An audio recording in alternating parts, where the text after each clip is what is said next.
সবাইকে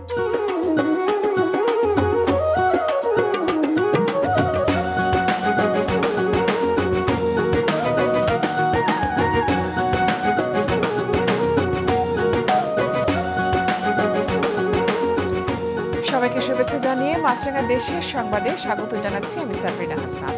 দেশের অন্যান্য অঞ্চলের খবরের সঙ্গে আজ থাকছে খুলনা বিভাগের সংবাদ রূপসার তীরে। শুরুতেই গার্ডিয়ান লাইফ ইন্স্যুরেন্স সংবাদ শিরোনাম।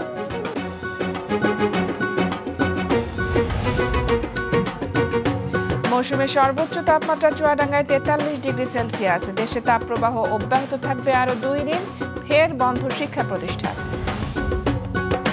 এবং মেহেরপুর জেনারেল হাসপাতাল নামেই 250 শয্যার, নতুন ভবন উদ্বোধন হলেও হস্তান্তর না হওয়ায় ভোগান্তি।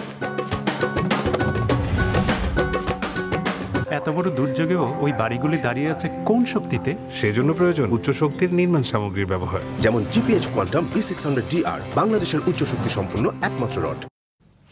এবারে বিস্তারিত। ঢাকা, খুলনা, রাজশাহী ও রংপুরের বিভিন্ন জেলার উপর দিয়ে বইছে তীব্র তাপপ্রবাহ।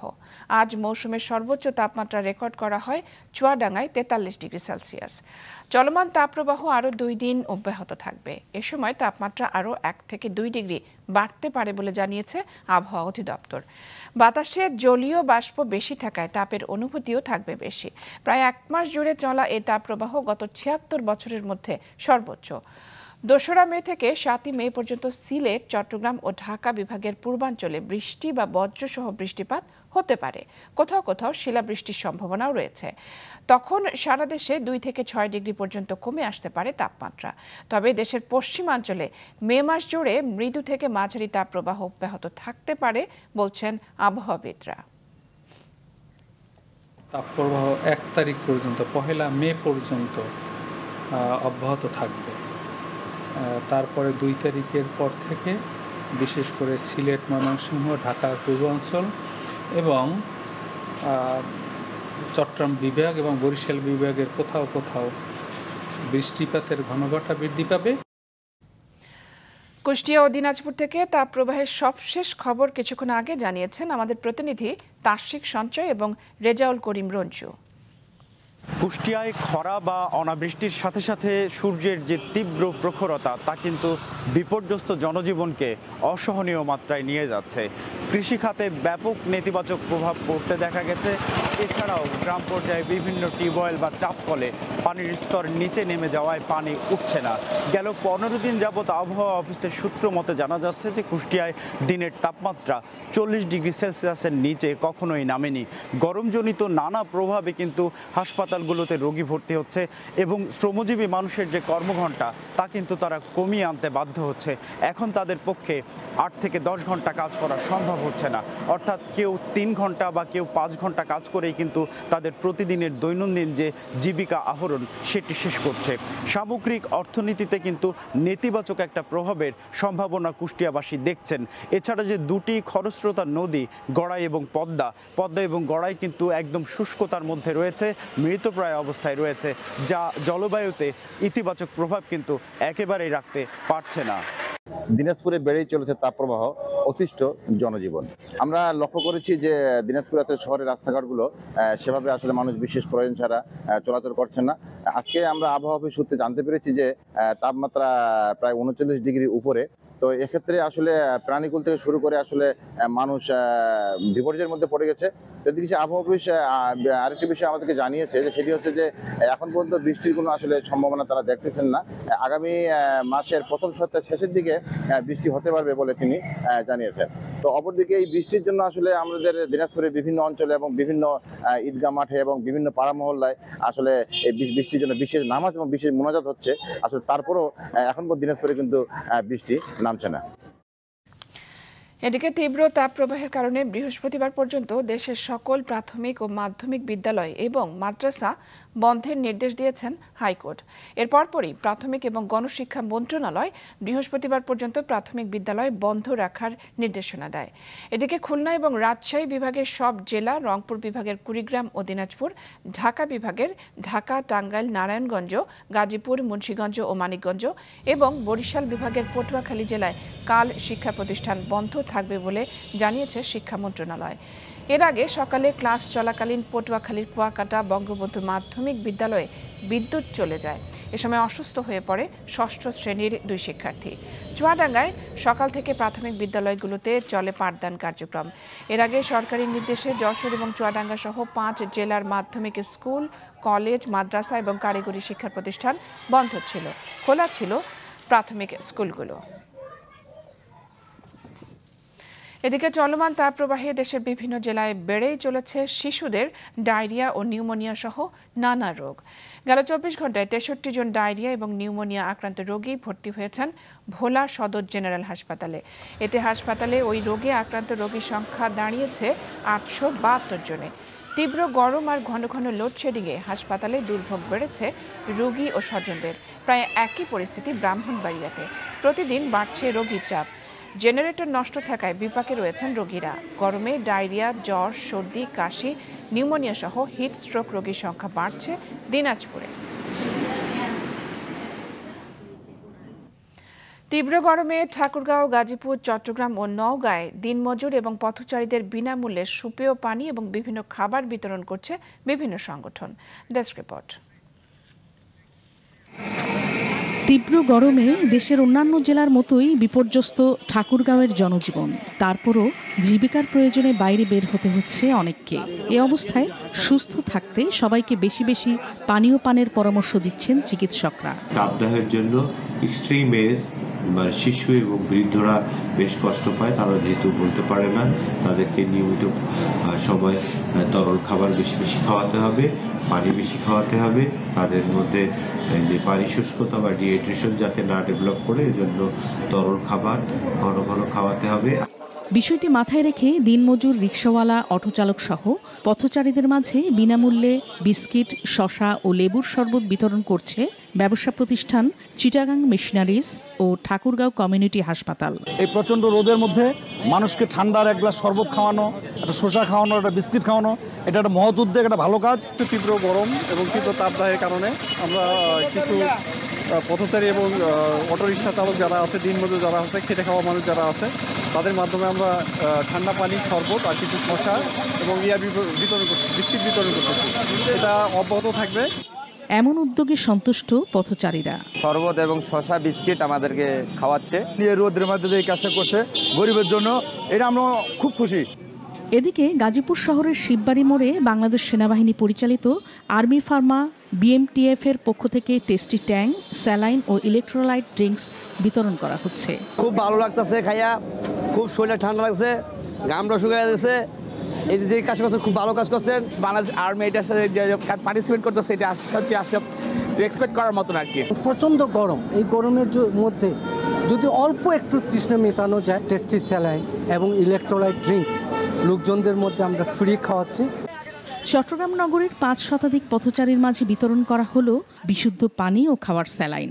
স্টেশন রোড এলাকায় খাওয়ার স্যালাইন ও পানির বোতল বিতরণ করে ওর স্যালাইন প্রস্তুতকারী প্রতিষ্ঠান SMC। নওগাঁয় ব্যক্তি উদ্যোগে পথচারীদের মাঝে পানি ও স্যালাইন বিতরণ করছেন জেলা যুবলীগের সাধারণ সম্পাদক বিমান কুমার রায়। নাদিয়া আফরিন, মাছরাঙা নিউজ ডেস্ক। এবারে খুলনা বিভাগের সংবাদ রূপসার তীরে।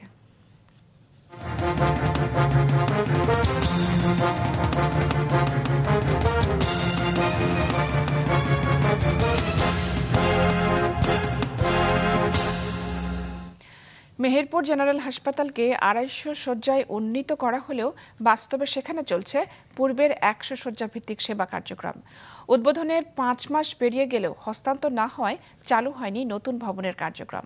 এতে চরম ভোগান্তি পোহাচ্ছেন চিকিৎসক এবং সেবাগ্রহীতারা। মেহেরপুর সংবাদদাতার পাঠানো তথ্য ছবি নিয়ে ডেস্ক রিপোর্ট। 2011 সালে 100 শয্যা থেকে 250তে উন্নীত করা হয় মেহেরপুর জেনারেল হাসপাতাল। এজন্য নির্মাণ করা হয় 6 তলা নতুন ভবন।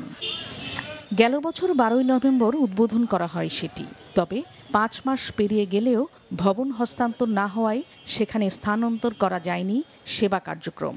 এছাড়া 250 শয্যার হাসপাতাল পরিচালনার জন্য জনবলও নিয়োগ দেওয়া হয়নি। চলমান তাপপ্রবাহে অন্যান্য সময়ের চেয়ে হাসপাতালে রোগী বেড়েছে 3 থেকে 4 গুণ। এতে সেবা দিতে হিমশিম খাচ্ছেন চিকিৎসকরা। অন্যদিকে ভোগান্তি পোহাচ্ছেন রোগী ও তাদের স্বজনরা। পুরাতন হসপিটালে তো অনেকে সিট পেয়েছে, অনেকে সেটা বাইরের সিটে আছে, অনেক সিটে পাইছি না। আমি ভিতরে বেড না পাওয়ায় বাইরের বেডে আসি। নতুন বিল্ডিংটা উদ্বোধন হলে হয়তো এই সমস্যাটা হবে না। বিল্ডিংটা সম্পন্ন হয়েছে, কিন্তু যে এটা হস্তান্তর করা বা তার টোটাল ইনস্ট্রুমেন্ট, এটা কিন্তু কার্যক্রম ক্ষমতা এখনো সম্পন্ন হয়নি। হাসপাতালে আসবাবপত্রের অভাব এবং ঠিকাদারের অবহেলা সহ নানা জটিলতায় হস্তান্তর হয়নি ভবনটি, বলছেন গণপূর্তের কর্মকর্তারা। জুনের আগেই তা হস্তান্তর করা সম্ভব হবে বলে জানিয়েছেন তারা।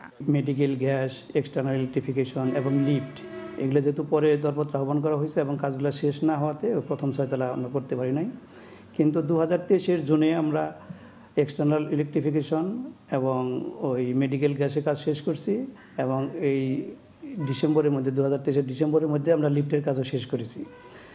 6 তলা পর্যন্ত এখন আমরা যে কোনো মুহূর্তে আমরা হ্যান্ডওভার দিতে পারি। 2019 সালে শুরু হওয়া মেহেরপুর জেনারেল হাসপাতালের নতুন ভবন নির্মাণে ব্যয় ধরা হয় 72 কোটি 50 লাখ টাকা।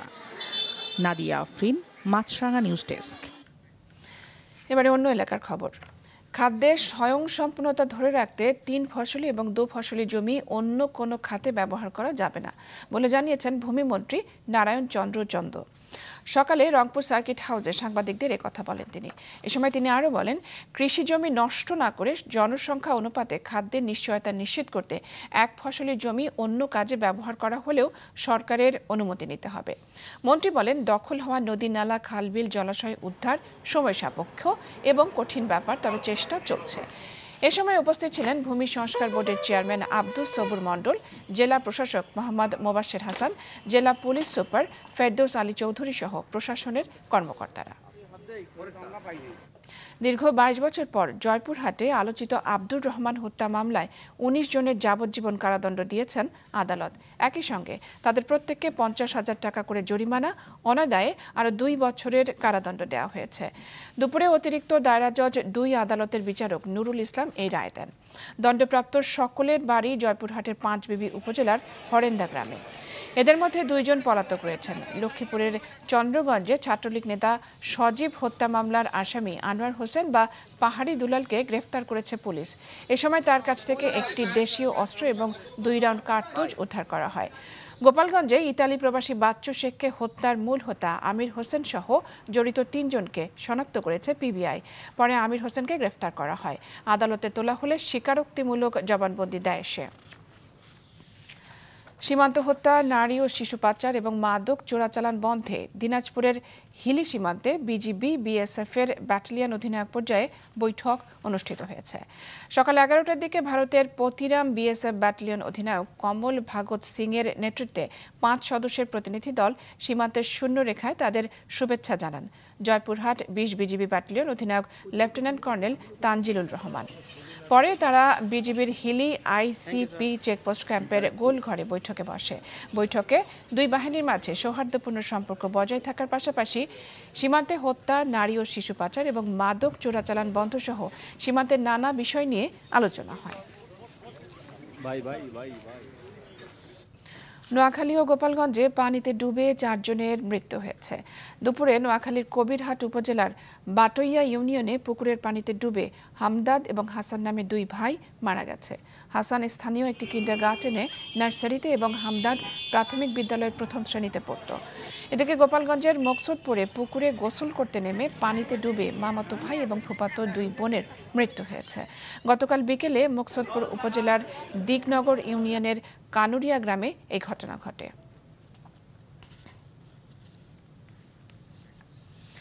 স্থানীয়ভাবে কোনো এমপি, মন্ত্রী বা কোনো সরকারি কর্মকর্তা আত্মীয় স্বজন প্রার্থীদের পক্ষে প্রচার চালালে কঠোর পদক্ষেপ নেওয়া হবে বলে আবারও সতর্ক করেছেন নির্বাচন কমিশনার মোহাম্মদ আলমগীর। সকালে রাজবাড়ী জেলা প্রশাসক কার্যালয়ে জেলা রিটার্নিং কর্মকর্তা, আইন শৃঙ্খলা রক্ষাকারী বাহিনী সহ ভোট সংশ্লিষ্ট ব্যক্তিদের সাথে মতবিনিময় সভায় তিনি একথা বলেন। কমিশনার বলেন, তীব্র গরমেও গত নির্বাচনে ভোটার উপস্থিতি ভালো ছিল। ভোটারদের মাঝে আস্থা ফিরেছে। এবারও তারা স্বতঃস্ফূর্তভাবে ভোট কেন্দ্রে যাবে বলে তিনি আশাবাদ জানান।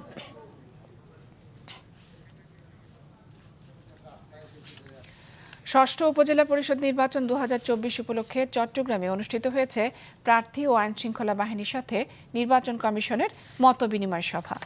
সকালে নগরীর সার্কিট হাউসের সম্মেলন কক্ষে এই সভা অনুষ্ঠিত হয়।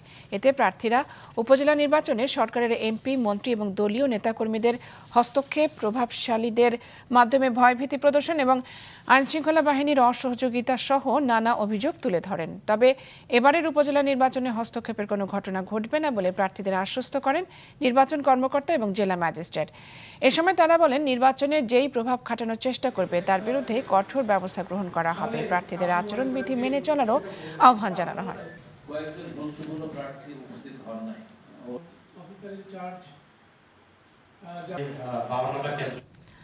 ভয়াল 29 এপ্রিল আজ 1991 সালের এই দিনে প্রলয়ঙ্কারী ঘূর্ণিঝড় এবং জলোচ্ছ্বাসে নিহত হয় দক্ষিণ পূর্ব উপকূলীয় অঞ্চলের প্রায় 1,38,000 মানুষ। একই সাথে সর্বস্ব হারায় 1 কোটি মানুষ। চট্টগ্রাম বিভাগের উপকূলীয় অঞ্চলে ঘূর্ণিঝড়টি প্রায় 250 কিলোমিটার বেগে আঘাত হানে। এই ঘূর্ণিঝড়ে 20 ফুট উচ্চতার জলোচ্ছ্বাসে উপকূলীয় এলাকা প্লাবিত হয়। নিহতদের বেশিরভাগই ছিলেন সন্দ্বীপ, কক্সবাজারের মহেশখালী ও হাতিয়া অঞ্চলের বাসিন্দা। এছাড়া আনোয়ারা, বাঁশখালী, সীতাকুণ্ড, চকরিয়া ও পেকুয়ার অনেক লোক নিহত হন। প্রায় 10 লাখ ঘরবাড়ি ক্ষতিগ্রস্ত এবং কয়েক লাখ গবাদি পশুর মৃত্যু হয়। ক্ষয়ক্ষতির পরিমাণ প্রায় $1.5 বিলিয়ন। চট্টগ্রামে অনুষ্ঠিত হলো 3 দিনব্যাপী চতুর্থ জাতীয় গণসংগীত উৎসব 2024। প্রথমবারের মতো রাজধানীর বাইরে অনুষ্ঠিত হলো জাতীয় এই উৎসব। বাংলাদেশ গণসংগীত সমন্বয় পরিষদের আয়োজনে চট্টগ্রাম শিল্পকলা একাডেমিতে এই আয়োজন শুরু হয় 26 এপ্রিল, যা চলে 28 এপ্রিল পর্যন্ত। নাজমুল সাদেকের রিপোর্ট, ক্যামেরায় ছিলেন রবিউল টিপো।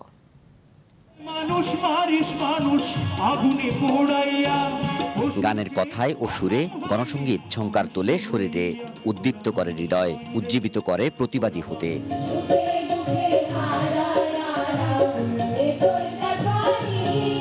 সব মানুষের সমান অধিকার প্রতিষ্ঠা, অসাম্প্রদায়িক দেশ গড়া ও গণসংগীতকে সবার মাঝে ছড়িয়ে দেওয়ার লক্ষ্য নিয়ে সাম্প্রদায়িকতা ও শ্রেণী বৈষম্যের বিরুদ্ধে জেগে ওঠো বাংলাদেশ, এই স্লোগানে প্রথমবারের মতো চট্টগ্রামে অনুষ্ঠিত হলো জাতীয় গণসংগীত উৎসবের চতুর্থ আয়োজন।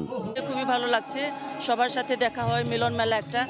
একবারে মাটির গানগুলা অথবা আমাদের প্রিয় যে গানগুলো আমরা এই অনুষ্ঠানে এসে আমরা শুনতে পাই। সারা বাংলাদেশ থেকে বিভিন্ন জেলা থেকে অনেক শিল্পী এসছেন, যে তাদের মাধ্যমে আমাদের এক একজনের এক এক যে আঞ্চলিকতার যে বিষয়গুলো আছে সেগুলো আমরা এক একজন এক একভাবে দিচ্ছি।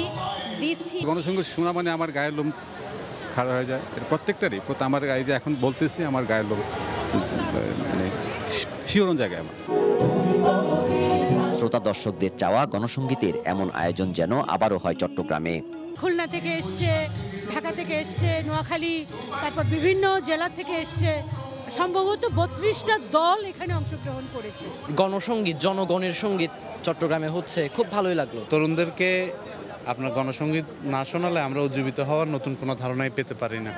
এটা আমাদের দরকার, প্রত্যেকটা শহরে প্রত্যেকটা জেলায় দরকার। আমরা ভীষণভাবে চাই চট্টগ্রামবাসীদের পক্ষ থেকে প্রতি বছর এখানে হোক এবং বারবার হোক, এটা খুবই আনন্দের।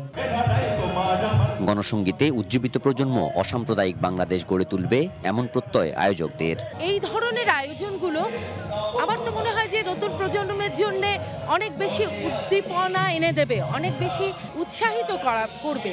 কারণ একটা সভা কিন্তু অনেক বেশি আলোড়িত করতে পারে না যে একটি গণসংগীত যে আলোড়নটা করতে পারে, যে আন্দোলনের যে জোয়ারটা আনতে পারে।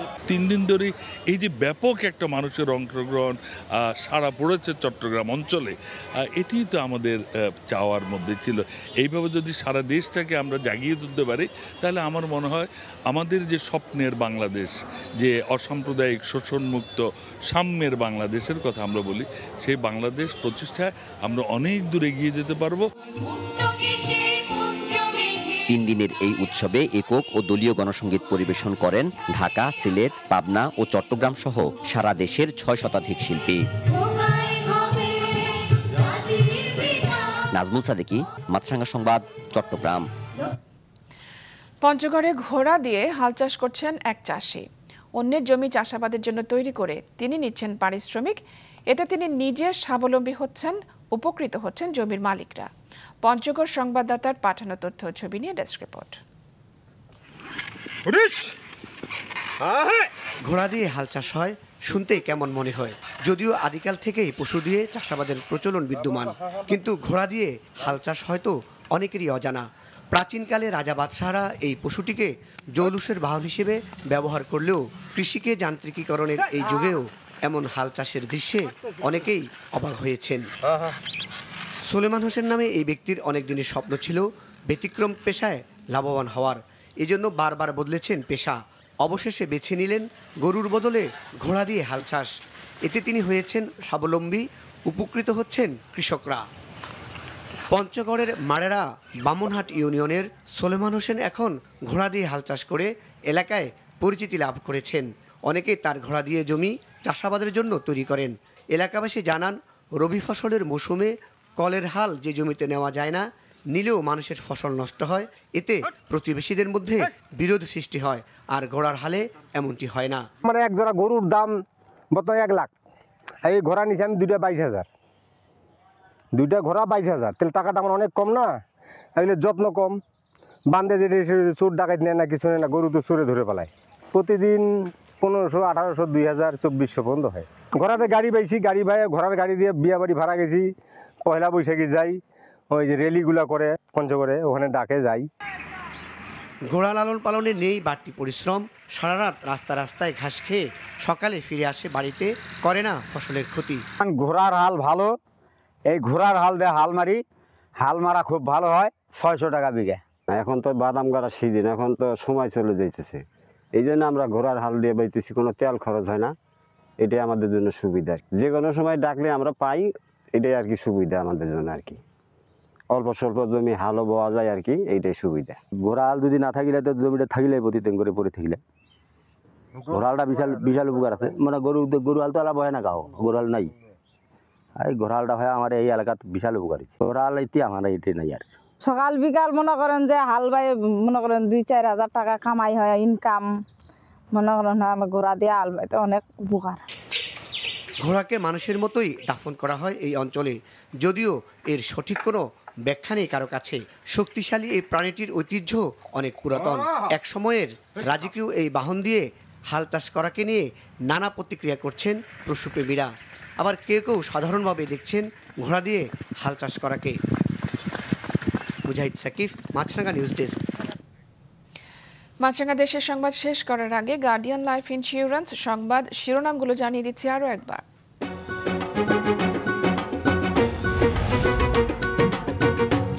মৌসুমে সর্বোচ্চ তাপমাত্রা চুয়াডাঙ্গায় 43 ডিগ্রি সেলসিয়াস। দেশে তাপপ্রবাহ অব্যাহত থাকবে আরও 2 দিন। ফের বন্ধ শিক্ষা প্রতিষ্ঠান। এবং মেহেরপুর জেনারেল হাসপাতাল নামেই 250 শয্যার। নতুন ভবন উদ্বোধন হলেও হস্তান্তর না হওয়ায় ভোগান্তি। এই ছিল এখনকার মতো। ফেসবুকে আপডেট পেতে ভিজিট করুন মাছরাঙ্গা টেলিভিশনের পেজে। ইউটিউব চ্যানেলেও দেখতে পারেন আমাদের সংবাদ, প্রতিবেদন এবং অনুষ্ঠান। আমাদের পরবর্তী সংবাদ সন্ধ্যা 7টায় দেখার আমন্ত্রণ রইল।